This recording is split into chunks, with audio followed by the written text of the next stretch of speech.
Snake from Queen and from Janet Jackson. Here's a little one for you. On this day in 1982, Eye of the Tiger by Survivor started a 6-week run in the US charts. Did pretty well here too. My question is, which of the Rocky movies was it actually written as the theme song for? I'll tell you after the news at 4. On the BBC Sounds app, on your smart speaker, Play BBC Radio Kent. and on your radio. The sounds of Kent is BBC Radio Kent.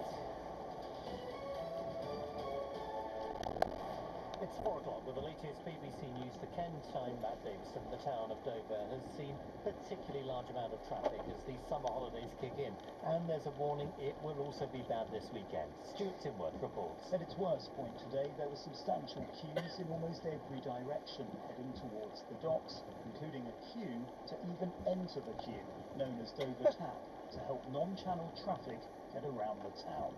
The chief executive of the Port of Dover, Doug Bannister, says they've brought in more staff and strengthened traffic management with an aim of minimising disruption, not just at the port, but also for those living in the town. There are no signs of things becoming better in the near future. The port says it's experiencing nearly 40,000 cars this weekend and more than 270,000 over the whole summer. The UN says only a trickle of the amount of aid needed is reaching Gaza and warns the hunger crisis has never been so dire. The Hamas-run Health Ministry says another 2 people have died of malnutrition in the past 24 hours. Israel says 150 food trucks have been collected by aid agencies. 800 are awaiting collection. We're being warned to expect disruption to Kent's health services from tomorrow due to industrial action. Resident doctors, previously known as junior doctors, will walk out from 7 o'clock tomorrow morning. They're asking us to think about the services we use to make sure those most in need can access care. But health bosses say if you've got an appointment, turn up as usual unless told otherwise. A Dartford man has been found guilty of a number of historic sex offences. 58-year-old Paul Perry was convicted of 3 counts of gross indecency and 1 of indecent assault that took place in the 80s when he himself was a child.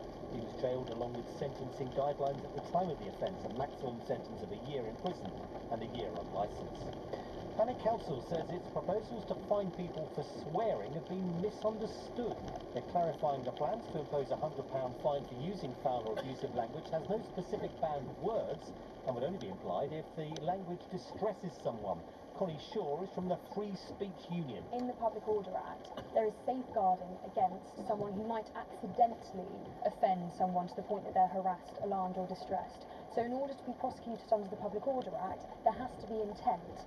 There isn't that safeguarding measure in the proposed PSPO. Now, the England striker Alessia Russo from Bearsted says she's been replaced as the person responsible for sorting out her family's tickets for the Euros final. In the Euros 22, it was so stressful dealing with all the tickets, and obviously it was in England, so everyone was wanting to come, but yeah, Dad's been in charge of it the whole tournament, so he's been doing well because everyone seems to be there that should be there, so yeah, that's his department.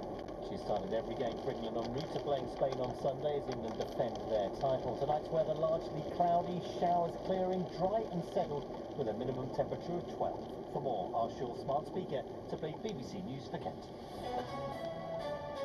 BBC Radio Kent. Starting on the M20, where we've got one lane closed with a broken down vehicle eastbound between 8 at Leeds Castle and 9 at Ashford, where of course there is also Operation Brock implemented with freight traffic needing to go through that coned area. The M2 almost back to normal, is a little bit slow towards Stockbury. Horrible for the M25 though, the delay up to Dartford is back almost to junction 4 at Orpington. Getting from Surrey towards Kent is slow from the bottom of Reigate Hill around to the other side at 7